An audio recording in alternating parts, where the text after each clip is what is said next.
Sorry তোকে খুব বেশি ভালোবাসার জন্য। সরি সব সময় তোর কথা ভাবার জন্য। সরি তোর মিথ্যে ভালোবাসাটাকে সত্যি ভাবার জন্য। সরি তোকে নিয়ে স্বপ্ন দেখার জন্য।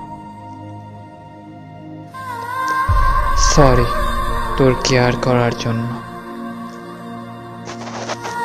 সরি তোকে আমার জীবন ভাবার জন্য। সরি শুধু তোর জন্য পেজের লেখাগুলো শেয়ার করার জন্য। সরি তুই আর ফিরে আসবি না জেনেও তোকে সে আগের মতো করে ভালোবাসার জন্য। সরি ফেসবুকে তোর প্রতিটা ফটো সেভ করার জন্য। I am sorry. I am sorry. জীবন অর্থই কি তুমি ছাড়া? আমি নাদিম।